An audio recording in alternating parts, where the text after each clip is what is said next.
Imagine that we have a uniform rod of length d that can rotate.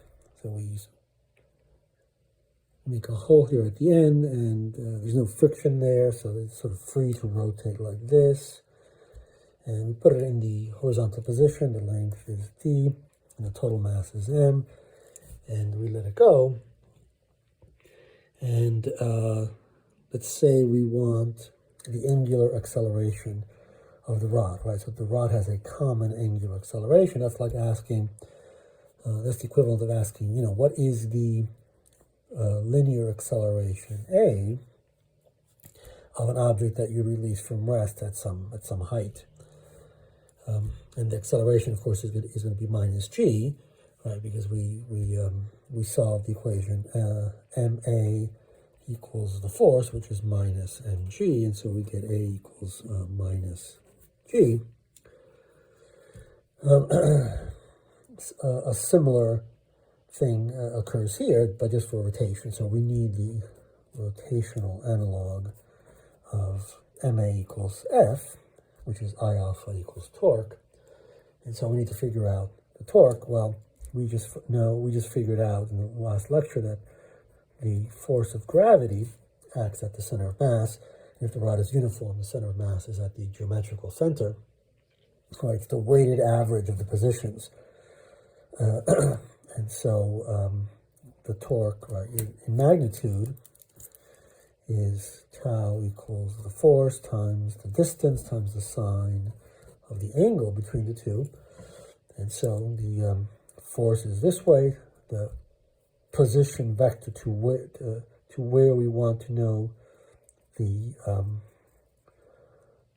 torque is that way. So these are actually vectors, and we're just looking at the magnitudes of these quantities. So there's a force vector, there's a position vector, and the angle between them is here.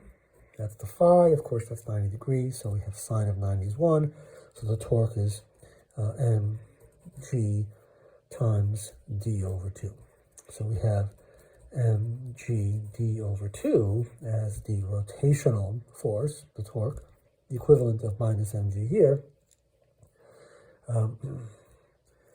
We could have put a minus sign there or a plus sign, depending on our convention. But downward torque, let's just say that there's, let's just leave it positive because we put the angle there. So that's, so this way is positive torque. That way would be a negative torque. So we're done with the right-hand side. Let's look at the left-hand side. It's the moment of inertia. So what's the moment of inertia of a uniform rod about the endpoint, about which we want the angular acceleration? Well, we know that that's 1/3 md squared, which we worked out before, and so we're going to multiply that by the unknown angular acceleration alpha. So we'll solve for that, and alpha becomes 3/2 g over d. And it's interesting to note that the linear acceleration, of course, at different points along here, is increasing. And so we can ask, where is the linear acceleration equal to the gravitational acceleration g? Of course, in this direction, it's positive now, so we switched convention, but that's okay. Angular times linear distance.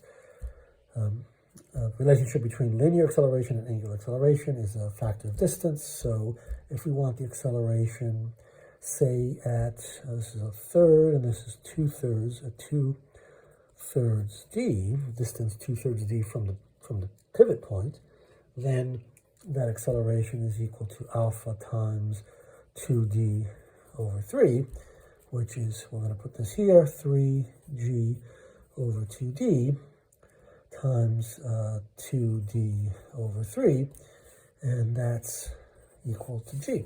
So strangely, it's at this point here that there's a linear acceleration that's equal to the gravitational acceleration. But if we go further out, that linear acceleration is increasing, and if we go further in, that linear acceleration is decreasing.